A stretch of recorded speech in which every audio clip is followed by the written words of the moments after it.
This is the Montana Outdoor Podcast, brought to you in part by Rocky Mountain Truck and Trailer in Missoula, home of Boss Snowplows, CM Truck Beds, and Diamond Sea Trailers. Just go to rmtte.com for more information. And by Superior Hardwoods of Montana, home of the largest selection of in-stock high-end wood products and flooring in the western United States. Let them guide you through the woods at superior-hardwoods.com. Now, get ready for more fascinating topics and the most interesting people you will ever find in Montana's great outdoors. We offer new podcasts most every Saturday. You can get a link to these podcasts by going to our website, montanooutdoor.com, or by going to our Facebook page, or just send an email to Downrigger at montanooutdoor.com and say send a link to my email. It's that simple. Now let's head out with your host, Downrigger Dale, and see what's going on in Montana's great outdoors.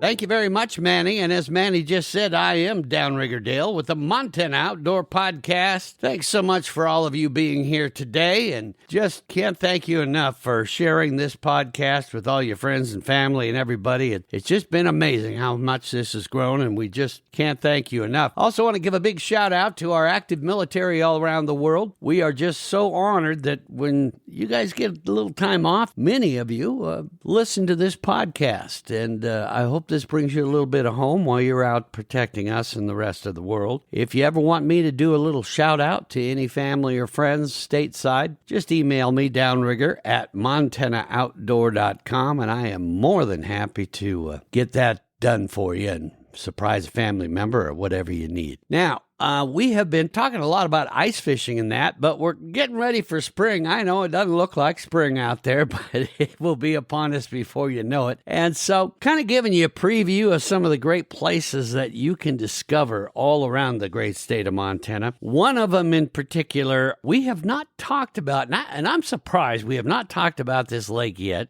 on this podcast, and that is Lake Koocanusa. It is just an amazing place, a place that I have yet to visit.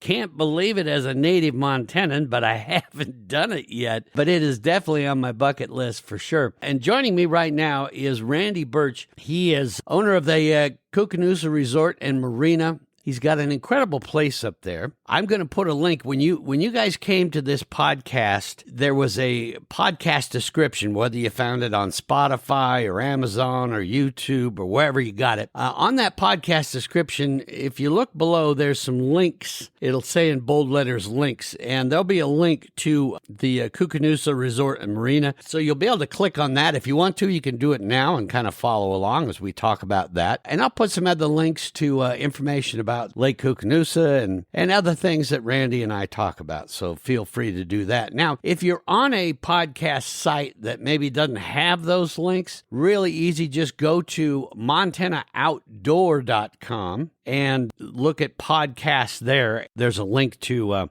this podcast there, and that for sure has it. There'll also be a bit of an article about this podcast there too, so you can read more about it and all that. So there you go. Now let's bring in Randy Burch. Randy, thanks so much for joining us today here on the Montana Outdoor Podcast. Well, thanks for having us on your show today. Yeah, it's great to have you. Now, we're going to talk a bit about the Koocanusa Resort and Marina, but I thought we'd start with learning a little bit more about you, where you're from originally, and how long you've had the Koocanusa Resort and Marina, and maybe tell us a bit about how you got into that business. Okay, so I bought the resort in 2002. I'm originally from Colorado. I grew up in the western side of Colorado around Hotchkiss, and had moved to a big city, Colorado Springs at the time, and worked there for 20 years and kind of got tired of the big city. Was looking to get into this kind of work where marina resort type deal, and found this place, came up here to this part of the world, which is Libby, and really liked the people, liked the area I was going to move to, and it looked like a good place to raise my family. So I moved to Libby, Montana in 2002, and I've been here ever since. Yeah, just a beautiful place of the world, way up in northwest Montana. And we'll get into more about your resort here in a bit, but and we'll talk also about that fishing derby you've got coming up too, because that's very popular, and I want people to learn about that. That might be if you want to learn about the resort and everything, that would be a good way to do it. So let's talk a bit about Lake Koocanusa itself. Talk about that as far as how big is it, and kind of give us an idea of where it's located, maybe what its average depth. You know, some of the particulars on the lake itself. The lake is 95 miles long. There's 45 miles of water in the United States. Rest of it's in Canada. You can't cross the border. There are some regulations on that. I guess there's some special permits they have allowed, but as a whole, you can't cross the border. It is marked. There's some buoys, and there is clear cuts on both sides, which keep for the border between Canada and the United States. The average depth here is on this end of the lake. We're down 5 miles north of the dam, so here we're real deep. We're 392 feet in the deepest spot, which is just right out in front of the resort. And as you go from the shore, it drops at least 1 to 2 feet for every 1 to 2 feet you walk out. So it's a fairly deep lake on this end. As you get up toward Rexford and Eureka area, there's big benches up there, and they have a little bit less of that drop. But here we're in the canyon, is why they built the dam, because the canyon is here. And so we always have good water here. They drop the lake for the runoff. We go anywhere from 60 to 140 feet every year. So on the north end in the spring, sometimes it's shallow, but we always have a good ramp here. And then, like I said, we're 5 miles from the dam, and they always have a good ramp year round too. Okay. All right. So this is a deep water lake. It's beautiful. As Randy said, goes not just covers Montana, goes into a whole nother country. We'll talk a bit about that as well. So let's talk about the fish in Lake Koocanusa, Randy. What are the different species of fish that we can find there in the lake, and talk a bit about maybe what the average sizes are of those different species. So this lake, of course, it was a river at one time. So we have rainbow trout, and we have a few different species of rainbow trout. They've introduced different species. The native rainbows in this lake here, as you catch closer to shore, they run, somewhere around that 18 to 24 inches. We have some Gerrards in this lake that they planted years ago that still spawn here, and those will run up to, the biggest I've seen is about 13.5 pounds. There are some bigger ones being caught. We also have cutthroats in this lake, and your cutthroats are your normal cutthroat size. They run, 12 to 20 inches. We also have Kokanee salmon, which we have quite a few Kokanee salmon in this lake.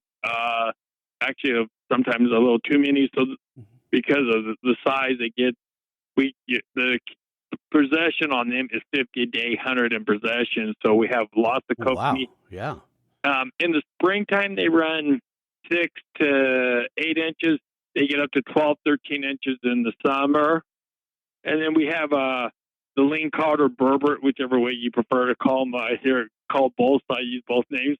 And, they get, 4 or 5 pounds here. There's not a lot. They're better to be caught in the wintertime or early spring. And as far as that, there are, and we just started seeing them a few years ago, we are starting to see perch and smallmouth bass in the lake. We're not for sure where they came from, but they are here because every once in a while I'll have somebody bring in a couple bass.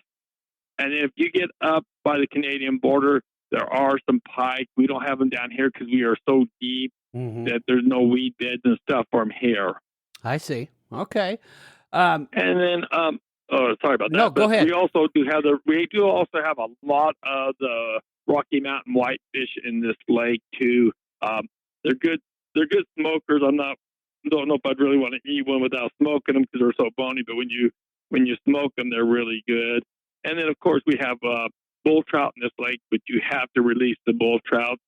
You can't keep them. Mm-hmm. Yeah, there's And that's something, for sure that folks need to make sure you understand how to identify those and that. And I'm going to put a link to Fishes of Montana, and that's actually an app you can download for your phone if you want to. And that is a great tool. It helps you identify really any fish in the state. So I'll put a link into that as well, and you can take a look at it.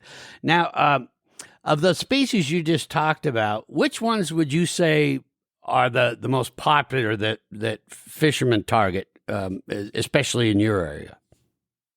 So the Kokanee salmon, which about the end of May, they really pick up. A lot of people come here for the summer. So you got really the last week of May through September. So people are fishing for your Kokanee salmon because you're allowed to keep so many. And then October till about the 1st of June, people are targeting the rainbows. We have a fishing derby here and coming up in May. So, that's a good month to always fish for the rainbows. So those are probably two most targeted fish. You get the guys that are fishing up toward the mouths of a lot of the creeks here, and they're going for the cutthroats. The guys, especially the guys that like fly rod, they seem to really enjoy catching the cutthroats. Yeah, and what a great fish to catch on a fly rod too. The pictures of the salmon, I'm going to put a link also, folks, to some of the pictures of different fish from Kokanee or from Koocanusa, but those rainbows are just beautiful fish up there, really are. And of course, the Kokanee salmon, basically that's a freshwater sockeye salmon, great eating fish as well. And when you can take that many home, this is a great destination, I feel too. So what do fishermen use? Talk about, the of those popular fish, the trout and that. How are they fishing for them? What kind of lures, things like that, do they use, and the depths do they go for? And maybe give us a little idea of where you find those on the lake. So as far as like the big rainbows, in the springtime, which is kind of mid-March through the beginning of June, we use a couple of different things. We use the big trolling flies. They use those on planer boards mostly. Some guys will put them on downriggers, and they'll put them real shallow. The rainbow trout on this lake like 56-degree water plus or minus a couple of degrees. So in the springtime, they're up high. We have a carpenter ant that hatches. There's thousands of them on the water. So those trolling flies work really good. The other thing that works really good here is those, we call them, Plug It, which is a company out of Kalispell, which is what I carry. They make a really good plug here. But if you're familiar with the Lyman's or the J plugs, they're about the same design. We use those mainly. A few Rapalas will work. The broken back seem to be better. And in the springtime, you kind of want to run your dark blues, your blacks, purples, and dark greens with, some speckle in them, some shine into them. The water's kind of dirty. We're starting to raise, and it seems to do really good. In the fall for the rainbows, we go more to the plugs, like I told you, and then we switch the colors more to pink or a red or a dark purple or an orange. And that's because the kokanee start changing colors as they spawn. They usually spawn mid-September to mid-October in this lake. Every year is a little different. Mm-hmm. And that's the colors you want to run. And as far as your kokanee salmon, in the springtime, people will jig for them. But as a whole, the most popular thing is people will run wedding rings or kokanee killers.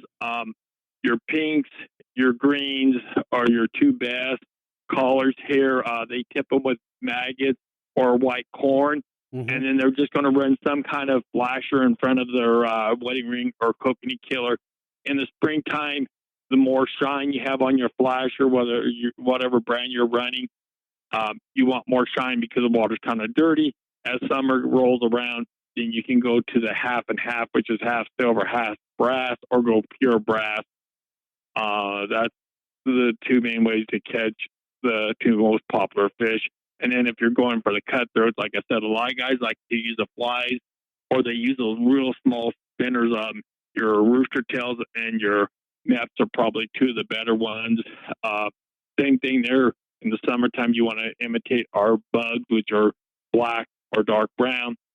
If we have a lot of time, we have wasps or bees, black and yellow. Rooster tail or map works really good to catch the small rainbows around the docks or around the shore, and the cutthroats are hitting them. Mm-hmm. As far as the fly fishing goes, Randy, do a lot of guys do that from shore, or are they fly fishing from boats? They kind of do both. So pontoons have got popular up here. When I first bought the place, there was no pontoons. We brought pontoons. People realized that you can fish off of a pontoon, and with the beanie top completely down, you can cast. A lot of the guys will actually take and go up in the coves with the fly rod, and they actually use the pontoon as a platform, and they will cast toward the different the cove or toward the creeks or into wherever they see them hitting. That's usually really good in the morning and really good in the evening when the bugs are flying around. Oh, great idea. Yeah, that, the pontoons really have kind of become more and more popular, haven't they? Because they're like I say, they're a real great platform. And nowadays, a lot of them have a lot more power to them, and that, as well as, I think just people have discovered them. I think a lot of people just thought of them more as just a family, ride around boat and jump off and swim in that, which of course they're great for. But you're seeing more and more of these pontoons used for fishing. In fact, over on Fort Peck Lake in eastern Montana, I'm seeing guys using them going after the big king salmon over there. So yeah, neat idea. In fact, you mentioned the Plug It. We just had Dave Chichester on the podcast here last week, and he talked about Koocanusa as well. And that seems to be, like you say, a very, very popular plug. What would you see is the best speed if you're going to troll for some of these bigger rainbows? So, like on the plug, they usually run about 1.6 to 2.6. The trolling flies start around 2.3 and go up to about 3 miles an hour. That's kind of the two speeds. So you, like, if you're running the plug and flies, you kind of had to find that happy medium. Mm-hmm. But that seems to be the speed. And then on the kokanee fishing in the summer, you want to go slow, like under a mile an hour. A mile an hour is too fast for the kokanee on this. Like they like that 0.6, 0.8. Oh, and like I said, that's why a lot of people have gone to pontoons. When I first bought the place, there was no pontoons hardly on the lake. You very seldom seen them. We brought in pontoons, and people started using them and saying, "Oh man, these things go so slow, but then we have room." And that's kind of what we see now, that a lot of people, when they troll for the salmon, it's real slow. Okay. Well, we're going to take a quick break here, Randy. And when we come back, maybe you can kind of give us just a quick overview of the regulations for these more popular species of fish, just so people have an idea. And, of course, I'll get a link in there, too, about it. And then I want to talk a bit also about if there's what the ice fishing opportunities might be in that. So we'll chat about that and a lot more. But first, I want to chat a bit about my friends there at Superior Hardwoods of Montana. I don't know if you folks are planning any upcoming remodel stuff, but listen to this. Even though they may look like one of those, by appointment only places or just for contractors, no, Superior Hardwoods of Montana is always open to everybody. So make it your New Year's resolution to visit their showroom in person. You can find them at 5120 Highway 93 South in Missoula, Montana. Or if you can't get to Missoula, you can visit them online at superior-hardwoods.com. So whether in person or online, stop in and find out what makes them the best source for wood products that you'll ever find anywhere. And I mean anywhere. Like custom mantles, reclaimed beams, lumber, and one-of-a-kind paneling products. They have the best selection of domestic and exotic lumber, turning stock, figured craft wood, and natural edge slabs. A selection so vast it completely blew me away the first time I saw it.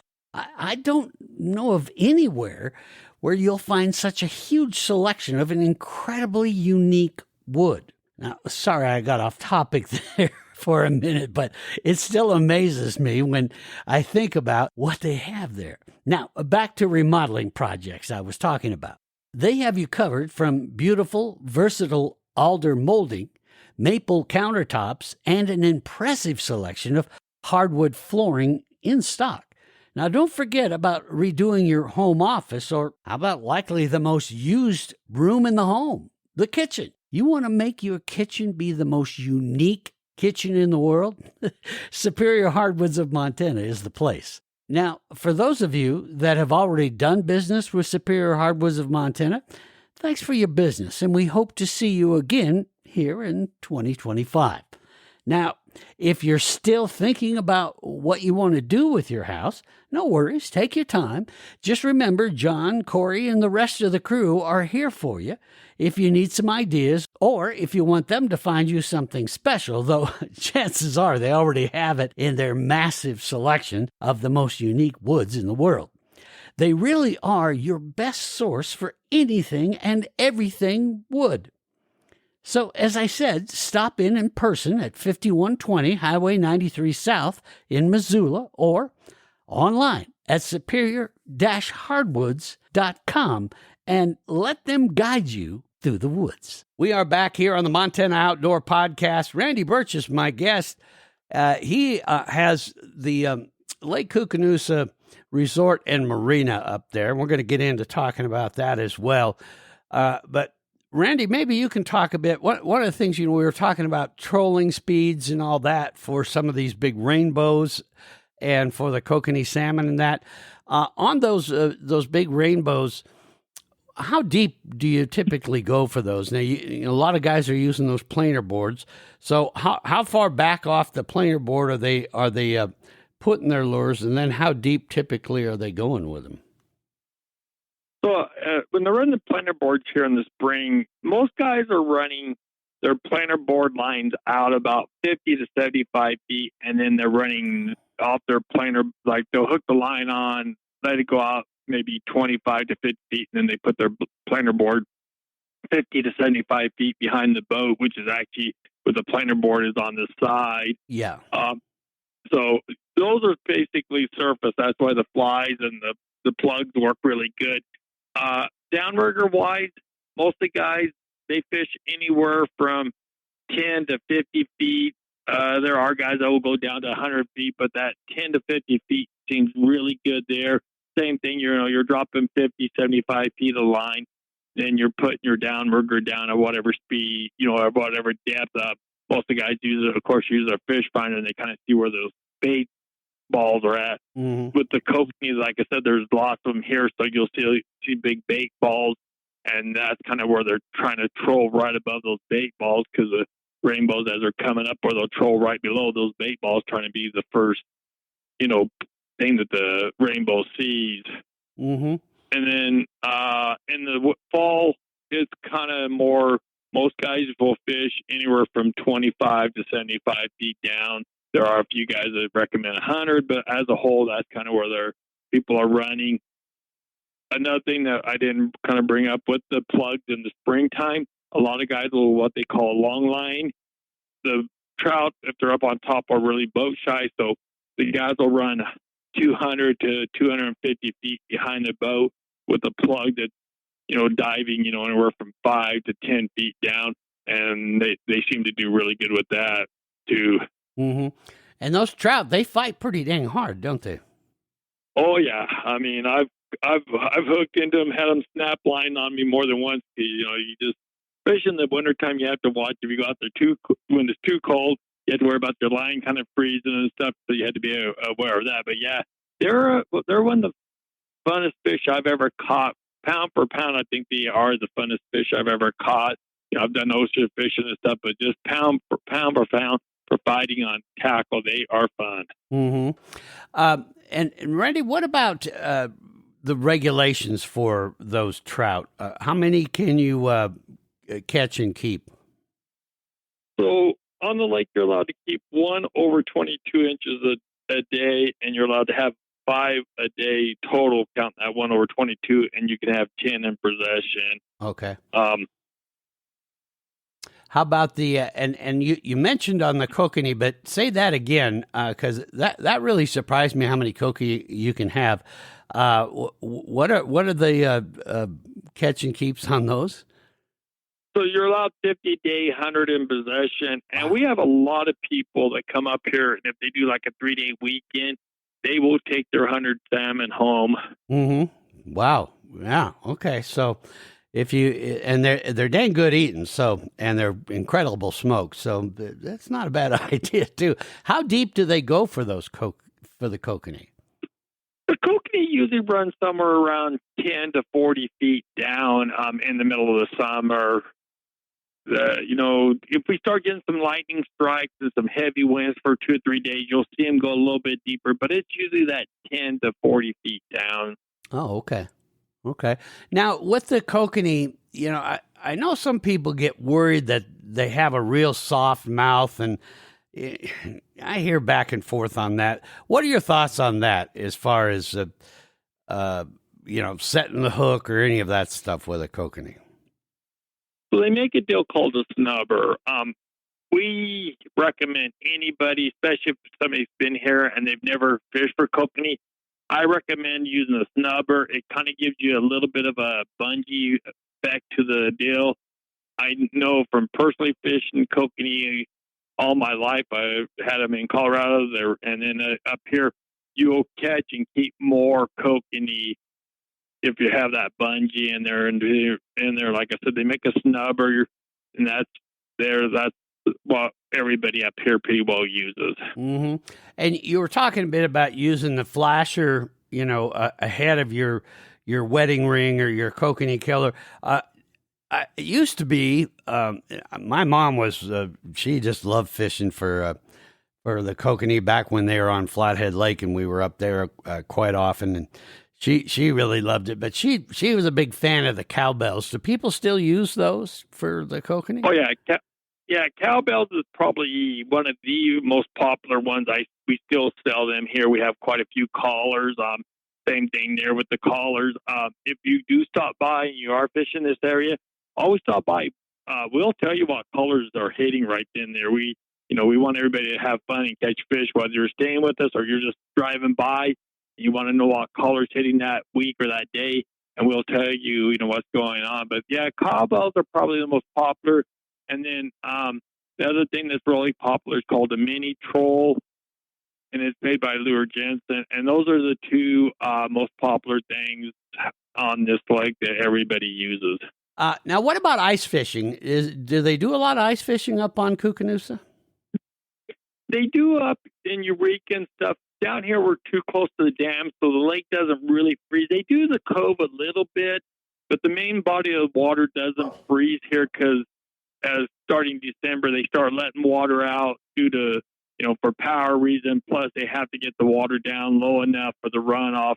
In the springtime, a lot of times the runoff and why this dam was built was because it used to flood Libby and Troy and then into Idaho, which was Bonner Ferry, would all get flooded. So they let enough water out. So we don't really freeze, but up around Rexford Bench and stuff, they do fish for the kokanee and the trout up there through the ice. Okay. And you talked about the ling or burbot. I know that in a lot of places where you find those that ling or burbot, you seem to have a little better luck catching them through the ice. Is that the same there on Koocanusa as well? Yeah. Up north, like I said, they do fish for them. Down here, what we do to fish for them is most of the guys will find an inlet in the late fall, early spring, and they'll fish an inlet from shores and just use some kind of, bait for the bottom. Usually it's cut bait. Whether they're using some of the out of the lake, we have a lot of minnow type fish here, or if they're using sucker meat, a lot of people like to use that. And they'll fish just from shore here because we don't freeze. Some years we will freeze, and then they'll actually walk out on the in the coves and fish for them out of the coves too. Yeah, most people are either catching them from shore or out on the ice. So those ling are dang good eating too. They're an ugly fish, but by God, they're dang good eating. Where do you say are best to find those ling? So, like most of the coves, the cove that we're on, it's called Cripple Horse Creek. We fish from here. On each side of us, there's Warland or Canyon Creek and Boundary. Anywhere you got water coming in, they seem to in the late fall through the winter come up more into the shallow area. And that's when people fish for them. So almost every cove has some in there. If I fish from, I usually wait till about the end of hunting season, which is into the course of November, and that's when I start. I'll go fish for them myself, and I'll fish from shore. And then if the cove that we're on, if it freezes good enough where I can get out there and walk on it safely, then I'll fish for them through the winter in these coves.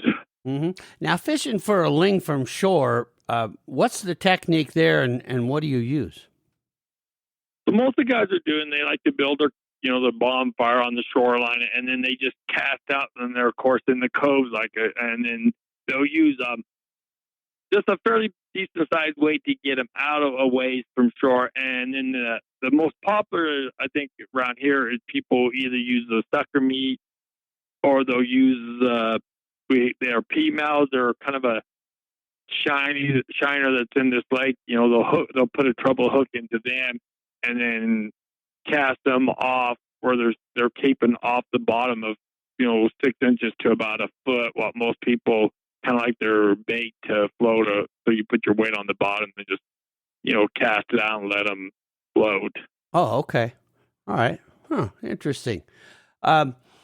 So let's talk a bit about one of the questions I had. Like I said at the top of the show, I have never been up there yet. It is definitely on my bucket list. In fact, I'm pretty sure you're going to see me up there this summer. But as we talked about, the lake goes into Canada. And so, I mean, does it happen where people are, cruising north and not really paying attention, and you accidentally enter the the country of Canada, and what happens if you do that? I've heard of people doing that. I've known a couple of people that accidentally cross. Most of the time, people realize it, especially if you're fishing, because technically now you just went to a different body of water because you're in a different country. But you'll see the buoys. They've got buoys out there, with they'll let you know that you're going into Canada. And people turn right around. They don't say anything. If you do go way up in there and do go to shore, they can. If you're in Canada, they can. You just basically entered their country legally, so they can get stickler on it. Most time they're really good with people. If they see somebody coming across the border and they're down there, they'll say something to them. Hey, you just entered in Canada, and they'll let you turn around. I haven't really heard of anybody having any major problems with them. They will do a boat safety check. And the same thing with the United States. I've known people that were on the north end, they were fishing and accidentally crossed. So, the Border Patrol stopped them. They're like, didn't quite realize it, but, we're talking, real close to the border. And there are buoys up there. And if you look at both sides of the shoreline, there is that clear cut. So, you're kind of crossing. When people take my boats, even though it's a long ways to the border, I always tell people, if you start seeing the buoys, you start seeing clear cuts, you need to turn around because you're getting close to Canada. Yeah. Yeah. You don't want to end up having an issue there and having to figure out how you're going to get back across. So they must, the Border Patrol, both for U.S. and Canada, they just patrol that on boats then, or? The U.S. has a Border Patrol boat, and they do mainly keep up on the north end. They do cruise the whole lake.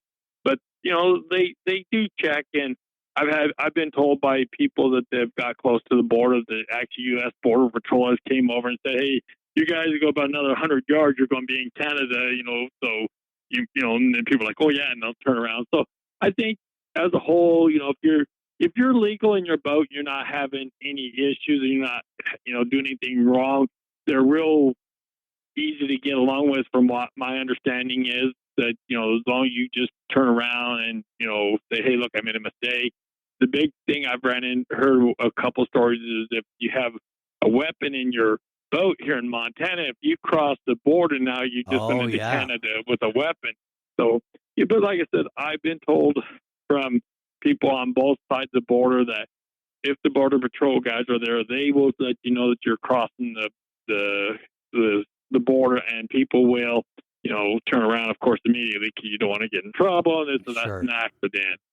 Yeah, well, and, of course, folks are, like you say, that I think the Border Patrol on both sides, they're pretty good guys and gals, and so they understand. But yeah, just be mindful of that, folks, when you get up there. But it is kind of neat that you're on a body of water that can actually cross into another country. So that's kind of cool. We're going to take one more quick break, and when we come back, Randy, let's talk a bit about the resort itself and the marina, and some of the things that you guys offer, because this could be, folks, a really neat way to plan a great vacation, where you've got a great place to base out of.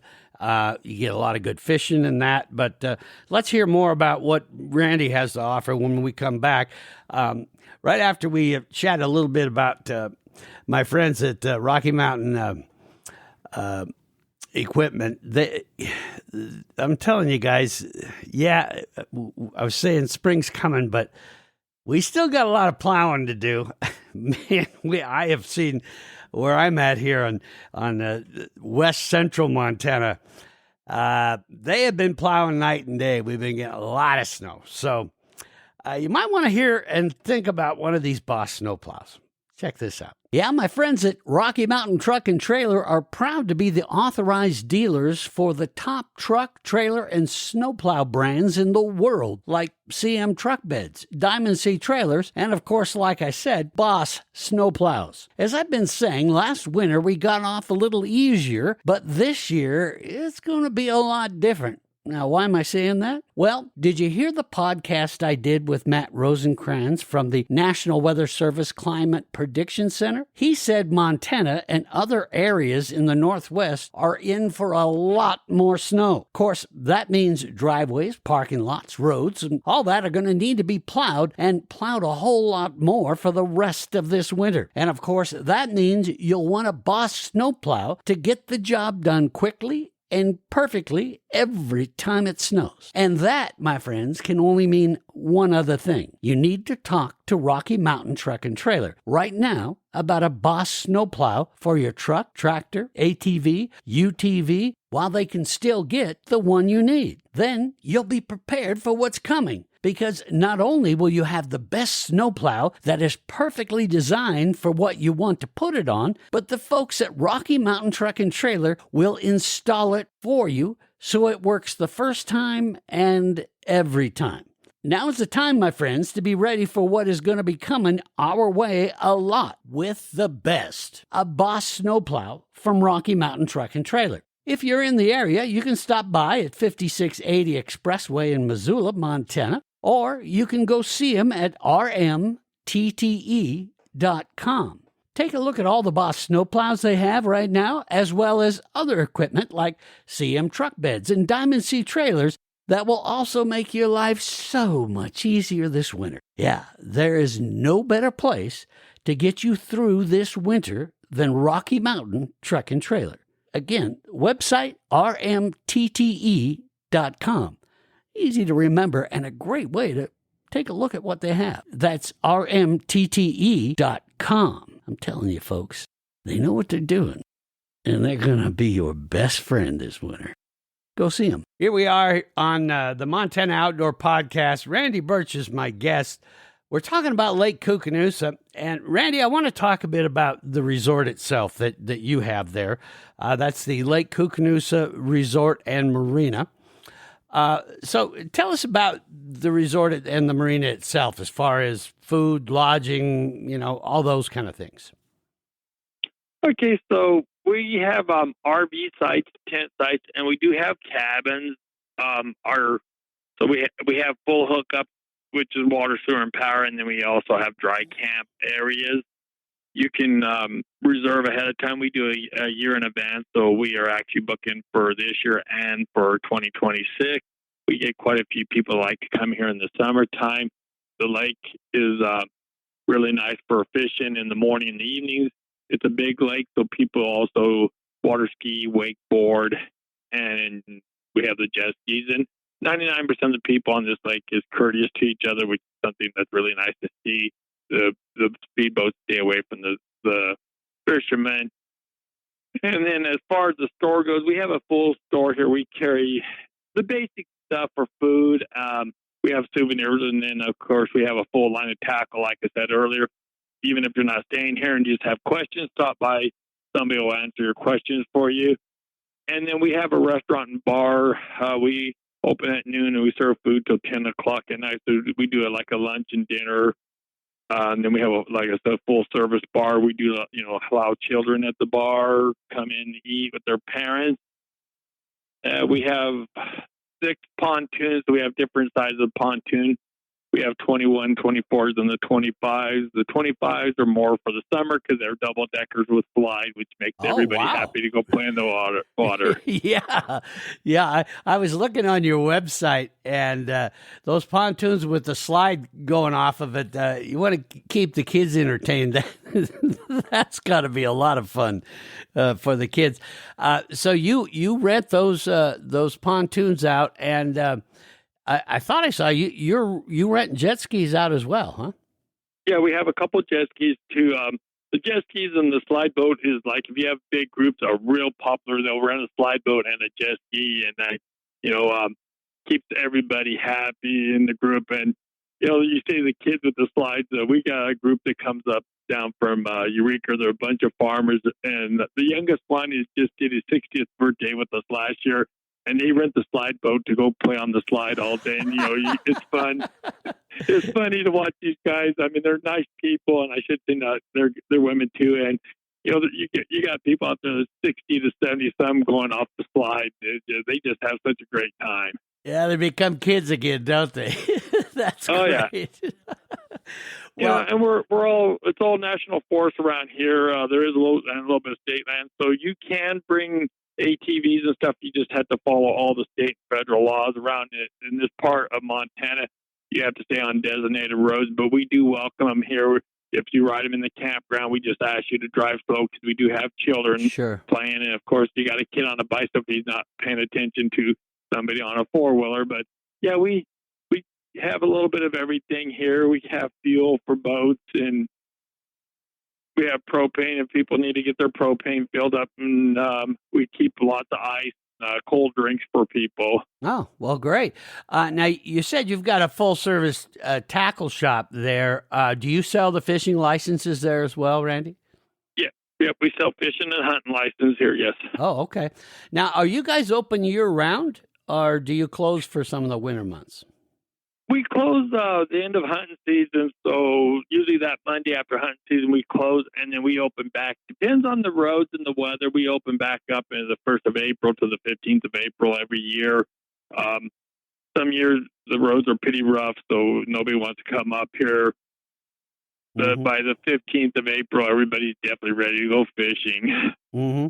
Now, as far as folks that, say, are towing a fifth wheel or maybe have a larger motorhome and that, is the Lake Koocanusa Resort Marina, is that pretty good, easy to get into in that if you've got a larger unit? Oh, yeah. We bring semis down here all the time for our deliveries and stuff, and I've never had anything that couldn't get down here. Like I said, we bring semis down here once a week with deliveries. So and then Highway 37 is a good highway. It's the main highway from Libby goes up into Canada. So, we get a lot of our supplies back and forth. Mm-hmm. So the roads are good. Okay. So you go all the way through hunting season. So I imagine you get quite a few people that base out of there for hunting, huh?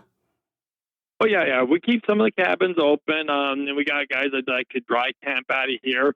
And then we're open. So there's not a lot of cell service in this area. We do have Wi-Fi. We keep it posted outside.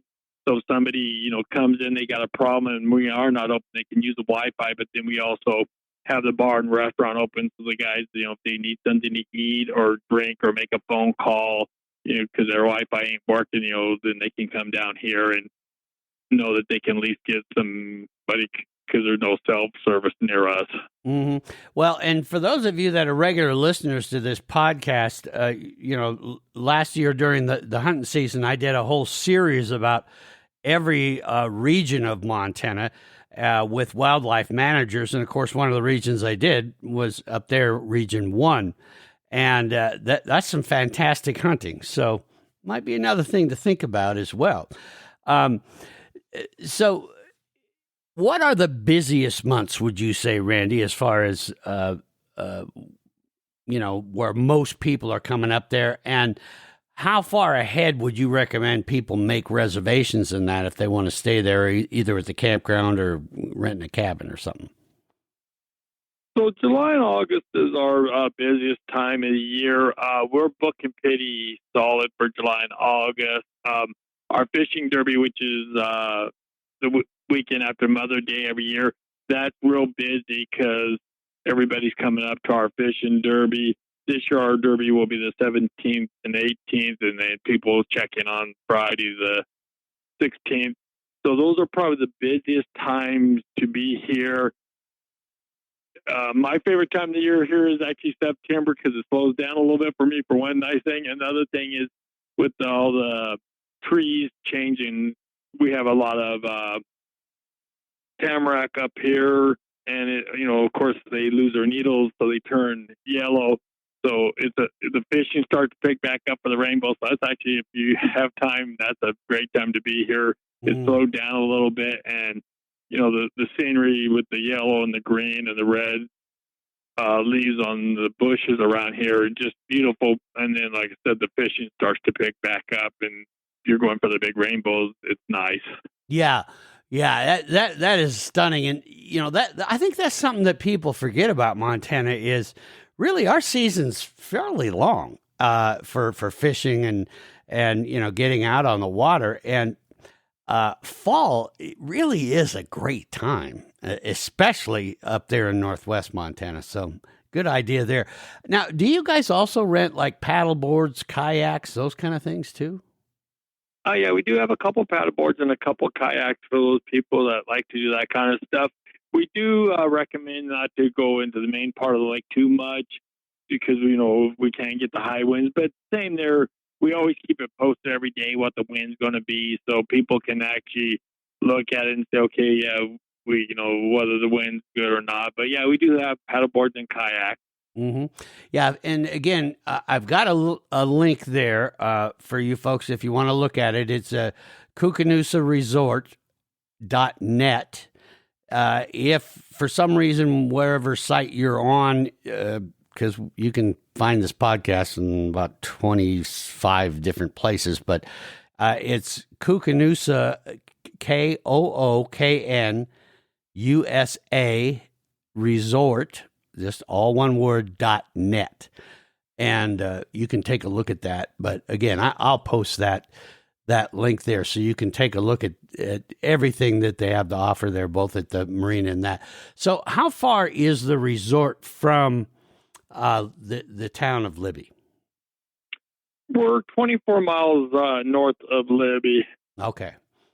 So if they do want to go into town, not very far if that's something they need to do, but you've got everything there. So do you have like basic groceries, that kind of stuff too there? Oh yeah, we keep the basic groceries in here. So if you forget something for breakfast, we keep enough different kinds of things for breakfast, and we have lunch meat, and we keep bread and all the condiments you need, and we do keep a few things for dinner. We try to keep like rice and stuff because people they've never caught salmon. They go out and they'll catch some salmon and they'll come in, they're like, we caught these salmon. Half the time after they show some of the newer people, it's like, this is how you clean a fish. I'll show you how to clean one. And it's kind of neat because we get a lot of people from big cities. Sure. We have a lot of people from Calgary, and whether they rent a boat from us or they just bring their own boat, and we'll get them set up. And you see these little kids coming up the ramp with a half dozen salmon each, and I'll show them how to clean one, or or a lot of the older guys around here will like, oh, come on, kids, I'll take you down and show you how to clean a fish. And so then we try to keep things to go with the fish so people can have fresh fish. And a lot of it's the first time they've ever caught a fish and ate it on the same day. Mm-hmm.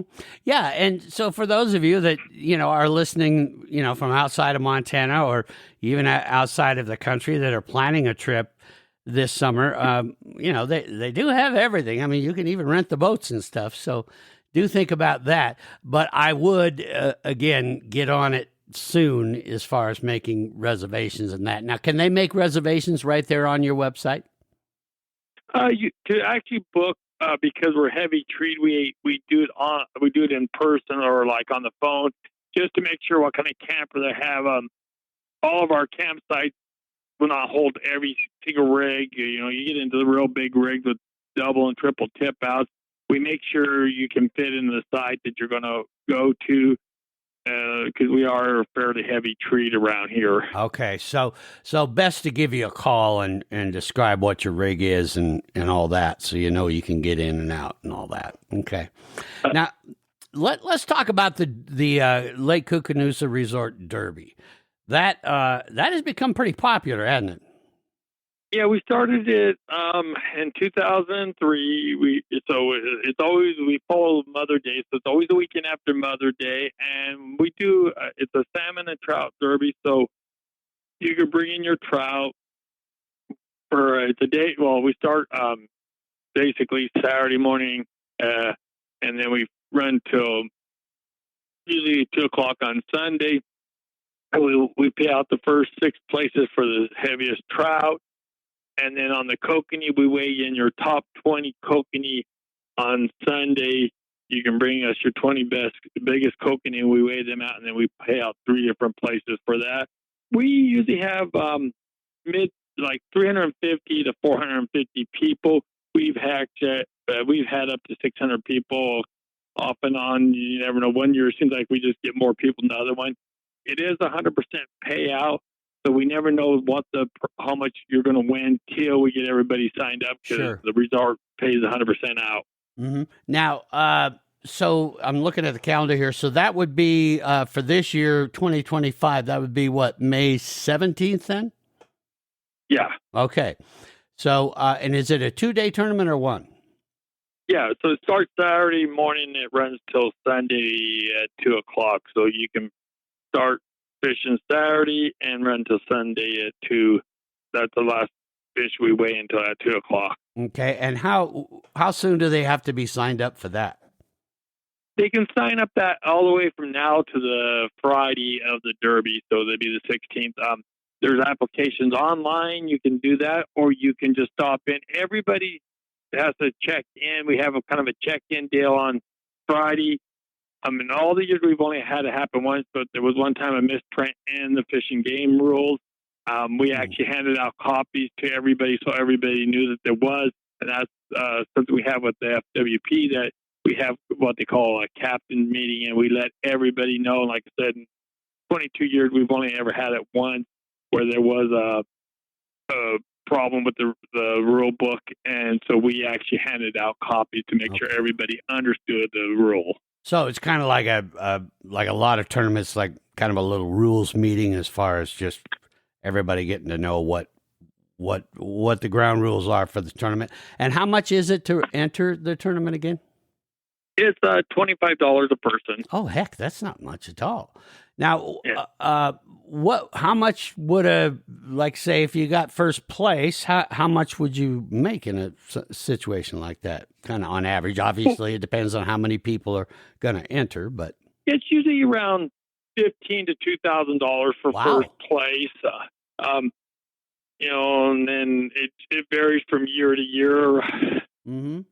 It depends on how many people we have. Like I said, we take the $25 and then we divide it, and we have categories. Like I said, the rainbows are the 6 top places. The salmon are the top 3 places. And it's all in the rules. It tells you how we break it out. And then we just pay it all back to the fishermen, so everybody can have a good day and somebody can win some money. Mm-hmm. Now, is there a maximum number of people that can enter the tournament? No, we don't have no maximum. Okay, no. so all right, so I'll put a link there to the application for you folks.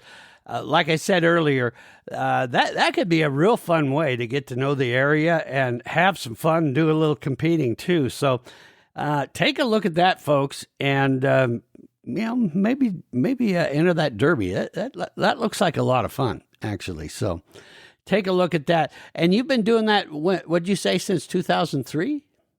Yeah, 2003, we started the derby, and we've been running one ever since. Okay.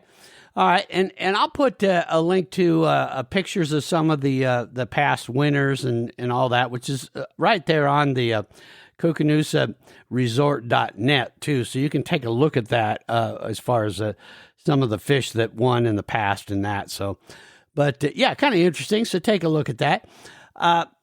Now, Randy, what would you say would be the main reason that most people keep returning to the resort? Because one of the things I've heard about your resort is you've got a lot of repeat folks that keep coming back every year. What do you think is the main thing that keeps bringing them back?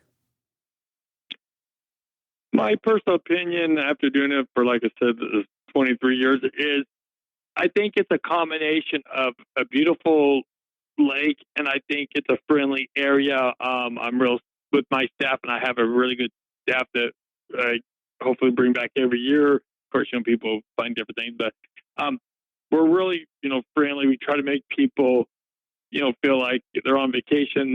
We understand you're on vacation, so we try to let you have a good time. But we also make sure everybody respects each other. Deal. We have like 11 o'clock, no music after 11 o'clock. So okay. The guys that want to get up, the guy that wants to get up and go fishing in the morning can. So, the people that just want to sit around their campfire till middle of the night and, have a few drinks, we still let them do that. We just ask people, no music and no run around screaming. We just ask for, courtesy. And I think that's a big thing here. I hear a lot from people is not only are my staff and I'm courtesy to people, we also our customers as a whole are courteous to each other. A lot of people, like, as you say, we have repeat customers, and, people are like, it's so nice to come here and have a nice, courteous campground, whether it's the staff or the customers. Mm-hmm. Now, and I know running a marina, I've got a few friends that have marinas, like Scott Collinsworth over there in Fort Peck, and him and his wife, Jessica. I mean, they work their butts off. It is a lot of work to run a resort and marina campground and all that. But I assume now and then you get a chance to get out and fish. When you do, what's your favorite fish to go after there on Lake Koocanusa, Randy? I really like going after the rainbows in the fall. I'm usually too busy in the spring. I go for the rainbows in the fall and then into the winter time. I have to say, when you hook into that double-digit rainbow or even an 8 or 9 pound rainbow, and you're out there long lining at 200 feet behind there, and it takes another 200 feet of line before it even thinks about slowing down. And when it comes out of the water, it kind of does that dance on the water. If you've ever seen a big rainbow do that dance on the water, and he's out there 100, 200 feet, it's hard not to get a hook to him. Yeah, it really is. And like you were saying, pound for pound, that's an amazing fish. I mean, and I can't stress it enough. If you have not caught one of these big rainbow trout, you're in for a treat, because they're going to feel a lot bigger than they actually are. And of course, when you get up into double digits, that's a hell of a big trout. I mean, that's a real big trout. So yeah, definitely worth the time and getting up and seeing just a beautiful part of the country. So, and I've heard nothing but just great things about the resort and everything up there. Anything else you want to share with us, Randy, before we let you go? No, just hope to see everybody up here sometime. It is definitely worth coming to this part of the world. Like, the lake is a beautiful lake, and then if you're into the mountains and the trees, I think this is one of the more beautiful part of Montana. I might be a little prejudiced because I live here, but it is peaceful and quiet here, so a lot of people like that. Yeah. Yeah, it definitely is. It's something that, like myself and many other people, something you for sure need to put this on your bucket list and go see it, because it is a unique part of the world that, I'll guarantee you, if you've never been to this part of Montana, you are never going to forget it.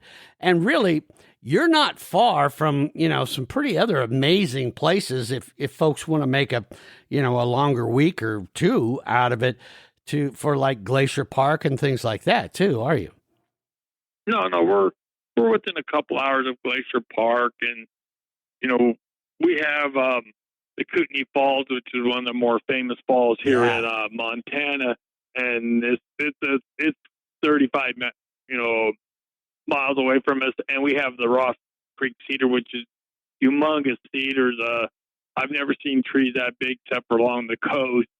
Some of these cedars, it takes 3 or 4 people to reach around them, and that's within 2 hours. So there is a lot to do here, and I think that's just a part of this world that we live in.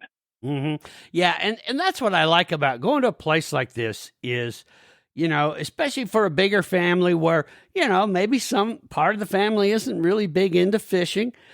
There's just so much other things to do that, you take the whole family with you, everybody's going to find something that they're going to have a blast doing. So, and you mentioned the falls. I'm glad you did, because I forgot about that. I have been there. That's amazing. So just so much to see and do. Well, Randy, I want to thank you very much for spending some time with us here today and just sharing your corner of the world, because this is a beautiful place. And for you fishermen, because obviously we talk a lot about fishing on this podcast, you're going to want to do this. So thanks, Randy, so much for being there. Give us your phone number of the best number to call again, and I'll also post that, but give us that phone number too. So it's 406-293-7474. Okay. And that is a great number to call to get information, about fishing and that. Of course, if you want to stay, that's where you're going to get your reservations going and all that. But do that. And the other great thing about Randy is he'll give you information even if you're not staying there. If you want to, hey, what are the fish biting on, things like that, he's going to help you. So, all right, Randy. Well, thank you so much for spending time with us here on the Montana Outdoor Podcast. Thank you all out there for listening.